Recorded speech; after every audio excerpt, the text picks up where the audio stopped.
Bonjour. Donc moi je fais partie des enseignants-chercheurs de l'UMR Génial d'AgroParisTech. Et au sein de notre UMR, on développe des compétences en matière de GI de procédés et de l'environnement, mais on a beaucoup de compétences pour la caractérisation des fonctionnalités du produit, en termes de caractérisation ou d'optimisation de la qualité du produit alimentaire.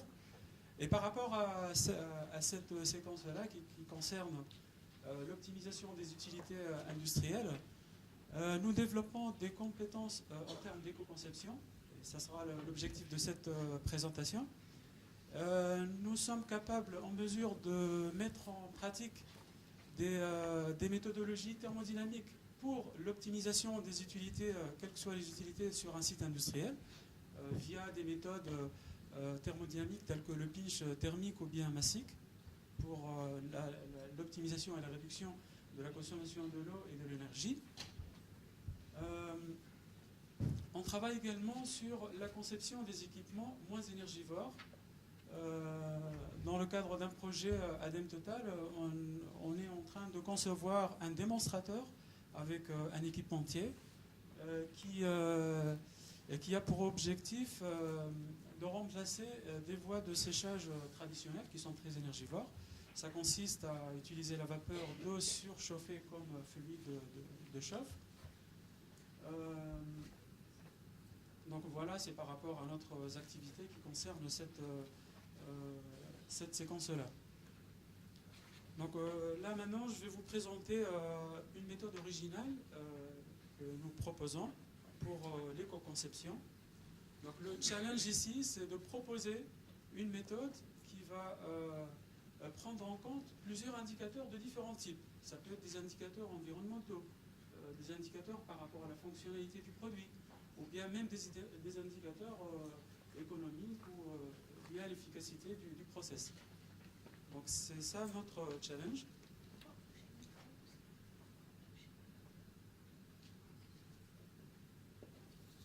Donc notre challenge, c'est de concevoir une méthode, proposer une méthode qui a pour objectif d'intégrer plusieurs indicateurs de différents types. Ça peut être environnementaux, économiques ou liés à la qualité du produit. Donc en abordant ce type de problème, il va falloir délimiter le système d'études.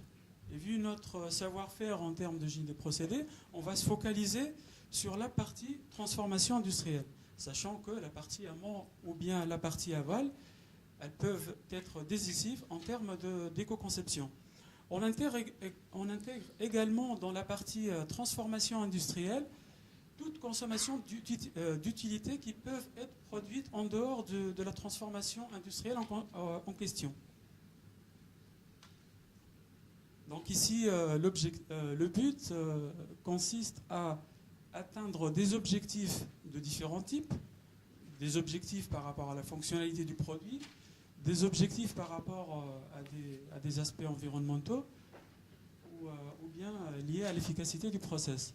Donc pour atteindre ces objectifs-là, il va falloir redimensionner ou bien paramétrer le process. Donc on va jouer sur un certain nombre de paramètres, notamment les conditions opératoires du process, le choix de dimensionnement ou bien le choix des équipements qu'on va mettre en place, mais aussi la typologie des ressources primaires, et on va voir dans la suite comment on peut choisir la typologie des ressources énergétiques. Donc avant de vous présenter la méthode qu'on vient de développer, je tiens juste à présenter deux méthodologies qu'on peut trouver actuellement. Vous connaissez tous, par exemple, l'ACV, l'analyse de cycle de vie. C'est une méthode qui va comptabiliser des impacts environnementaux. Et donc, parmi les étapes de cette analyse, il y a l'étape d'inventaire. C'est l'étape la plus importante.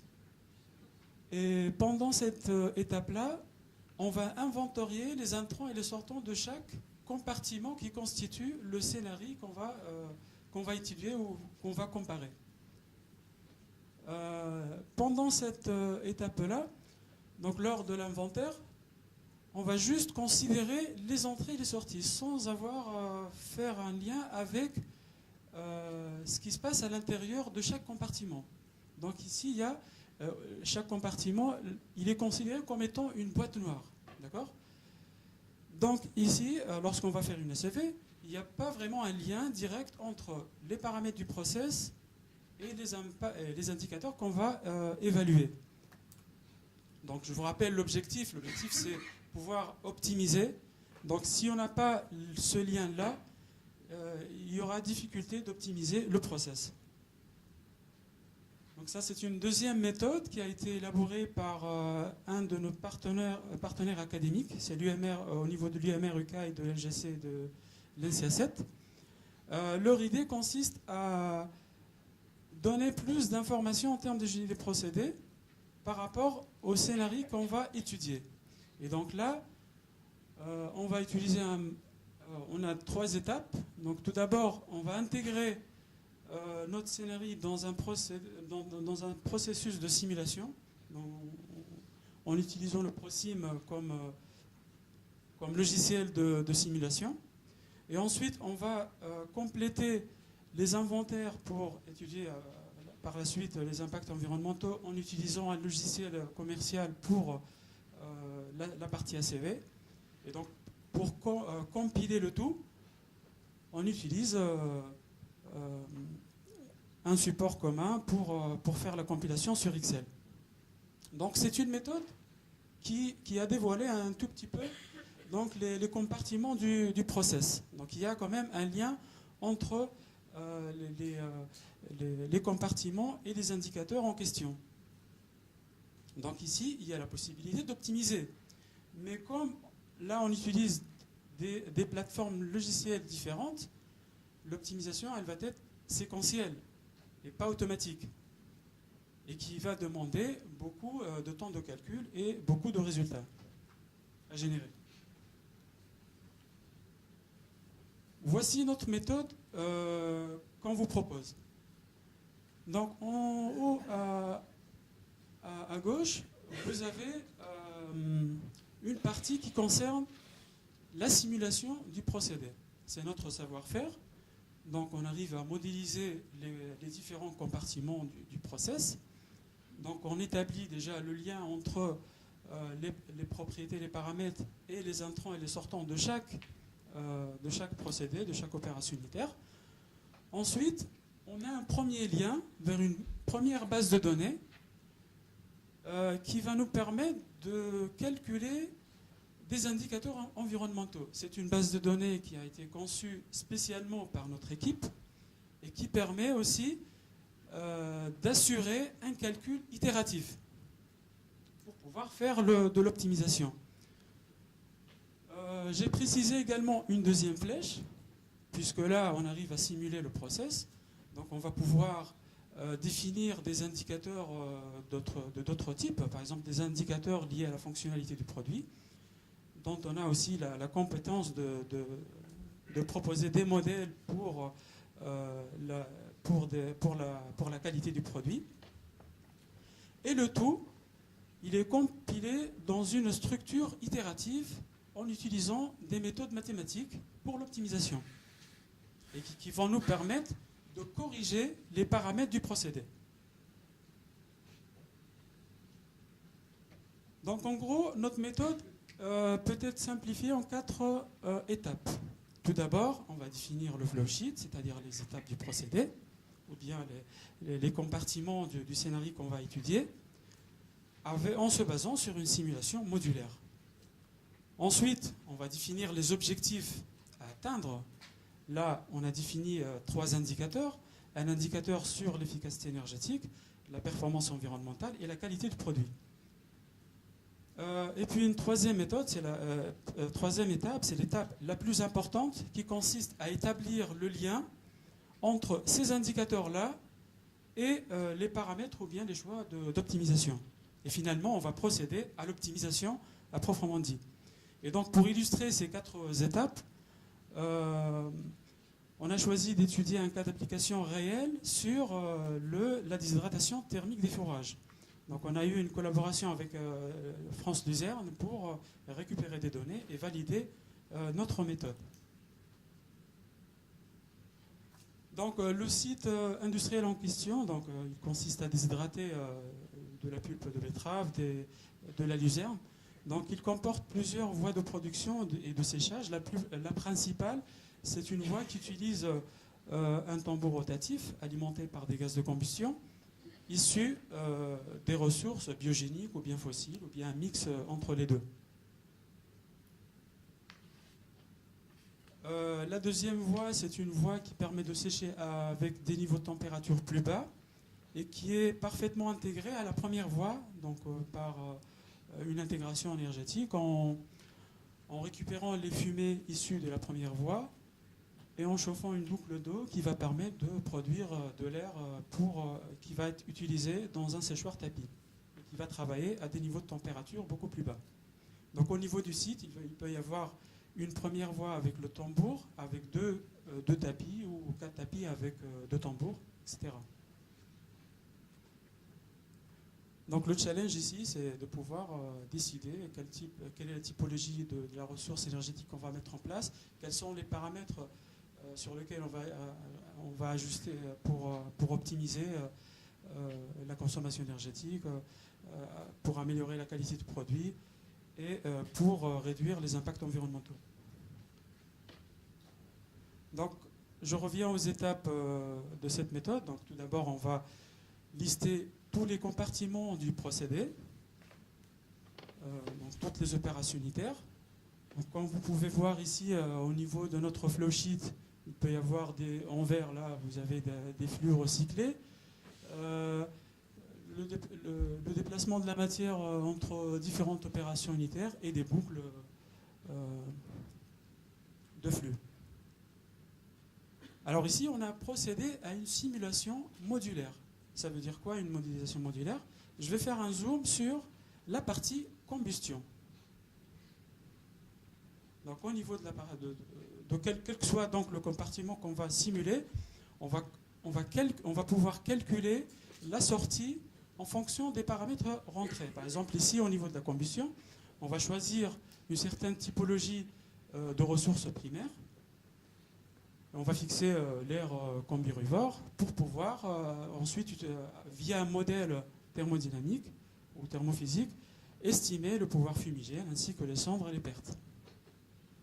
Donc, je vais vous donner quelques détails par rapport à cet exemple de modélisation. On va utiliser un modèle qui consiste à une réaction chimique stoichiométrique de combustion. Et pour donc faire des bilans massiques énergétiques, on aura besoin de certains nombres de données, notamment, alors pour la typologie, ça sera la composition élémentaire CH&NS de notre combustible. Et puis, on va intégrer également la qualité énergétique de notre combustible pour pouvoir établir les bilans massiques et énergétiques de cette opération. Et donc, on s'est basé sur des données issues de certaines bases de données qui sont disponibles, BioBip ou bien Phyllis Database.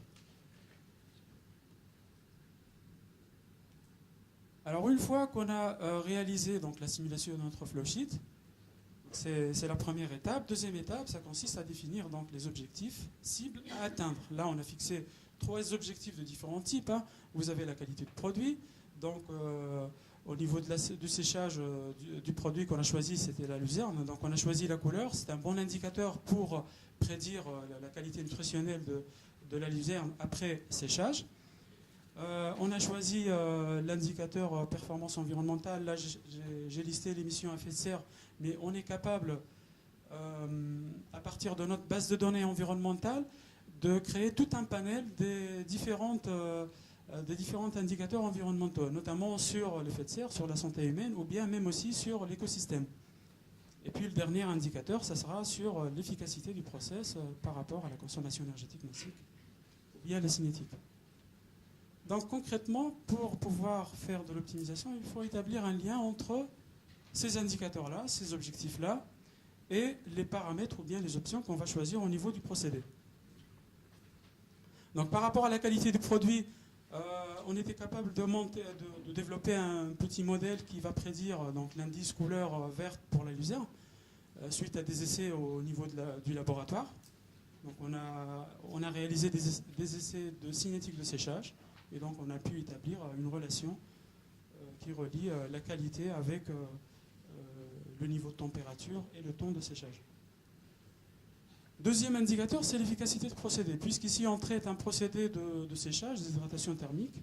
Donc l'indicateur efficacité, c'est la consommation énergétique massique, définie par la quantité d'énergie qu'on va débourser par rapport à la capacité évaporatoire de notre procédé. Et finalement, par rapport aux indicateurs environnementaux, donc on a développé une base de données qui nous a permis de caractériser une vingtaine de catégories de dommages environnementaux.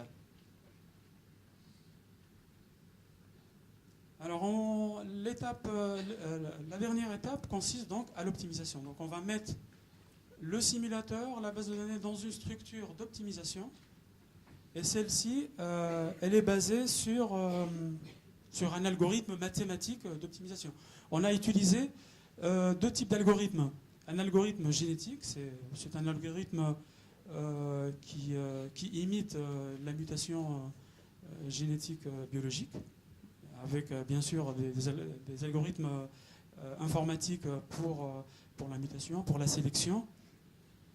Et une deuxième méthode qui est une méthode différentielle, donc c'est basé sur des calculs de matrices hessiennes. Et en testant les deux, on a constaté que une optimisation avec une méthode différentielle permet d'avoir un temps de simulation beaucoup plus réduit que la méthode génétique qui demande beaucoup d'itérations et beaucoup de calculs. Par contre, la méthode différentielle la méthode différentielle, elle nécessite des contraintes par rapport aux paramètres du process, contrairement à la méthode génétique. Alors, je vais illustrer un exemple de calcul. Donc, tout d'abord, on va sélectionner des paramètres qui concernent la typologie du produit, débit massique dilution, des paramètres de recyclage. Et puis, là, dans cet exemple, j'ai utilisé la méthode différentielle. Donc, il va falloir fixer des contraintes par rapport aux paramètres qu'on va ajuster du procédé. On définit également les objectifs à atteindre par rapport à la fonctionnalité du produit, l'efficacité énergétique et les indicateurs environnementaux. Et lors de cette simulation-là, il va falloir fixer ce qu'on appelle une unité fonctionnelle. Celle qu'on utilise le plus souvent lorsqu'on va faire des analyses de cycle de vie. C'est une quantification de référence à partir de laquelle on va calculer tous nos indicateurs. Donc ici, un exemple d'unité fonctionnelle. Donc, on va traiter une tonne de matière sèche avec une teneur en eau initiale vers une teneur en eau finale de 10%. Alors, si on fait ce type de simulation, il va falloir valider donc, notre méthode. On a procédé de deux manières. La première validation, ça consiste à juste vérifier que les entrées égale les sorties, avec des simples bilans matière-énergie. Et la deuxième validation, c'est avec des données issues de l'industriel. Donc on s'est déplacé dans le site industriel. Donc on a récupéré des synoptiques, des niveaux de température, des débits, etc. Et on a pu générer des résultats à partir des objectifs. C'est-à-dire on a fixé des objectifs différents, et puis on a généré la simulation, et ensuite, alors les objectifs, ce sont des indicateurs actuels sur le site. Et on a pu vérifier que les paramètres simulés correspondaient très bien avec ce qui est affiché dans les synoptiques. Alors, comme post-traitement par rapport à l'utilisation de ces types de méthodologies, on va pouvoir extraire à partir du programme d'optimisation la variabilité des paramètres qu'on a ajustés, et également la fonction objectif qu'on a définie, une fonction objectif qui renferme, qui est la somme entre les différents objectifs pondérés, bien sûr. Et donc là, on a la possibilité de favoriser, par exemple, un objectif par rapport à un autre. Par exemple, on peut attribuer un grand pourcentage par rapport à la qualité ou un autre indicateur. Donc ça, c'est la première possibilité. Deuxième possibilité, ça consiste à extraire des données de la simulation du flow sheet. Par exemple, ici, on a vérifié, par exemple, au niveau du recyclage, le fait qu'on va atteindre un régime permanent en sortie du séchoir, de n'importe quel séchoir, parce qu'on a fait du recyclage. Donc, par rapport aux itérations, on voit que l'air se sature jusqu'à un état stable en faisant les itérations de recyclage. Je finis par rapport à la présentation des impacts environnementaux. Là, j'ai présenté 3 indicateurs d'impact, mais on est capable de générer plus que ça. Mais là, j'ai voulu vous montrer quand même, au niveau de notre base de données, on est capable de renseigner plusieurs types d'indicateurs environnementaux et de renseigner plusieurs méthodes utilisées en ACV. Et là, on voit une variabilité par rapport au choix de la méthode d'ACV. Alors au niveau des itérations dans le programme, on est capable de générer la totalité de résultats, c'est-à-dire par rapport à n'importe quelle méthode ACV et pour les différents indicateurs environnementaux. Donc c'est quelque chose de très important à prendre en compte lorsqu'on veut faire une démarche environnementale. Alors pour conclure, donc on arrive à développer une méthodologie d'éco-conception qui intègre plusieurs indicateurs de différents types. On a pu démontrer donc la capacité de notre méthodologie à faire de l'optimisation. Et on a développé une base de données originale. Donc le contenu il est similaire par rapport aux 2 autres bases de données, mais l'originalité, c'est vraiment l'adaptation par rapport à un processus itératoire d'optimisation. Et dans notre base de données, il est tout à fait possible de monter en toute pièce des librairies de différents types. Par exemple, une librairie sur la qualité du produit, dans laquelle on va pour l'utiliser pour optimiser, ou bien des librairies économiques, etc. Et donc notre souhait en tant que perspective, ça consiste à élargir donc, le domaine d'étude via une autre application et mettre en évidence surtout le choix et la variabilité des résultats ACV, dans le choix de la méthode, le choix de l'unité fonctionnelle ou bien le choix des indicateurs environnementaux. Et pour finir, celui ou celle qui s'intéresse à la base de données que je viens de citer, je peux lui faire une démonstration tout à l'heure. Merci.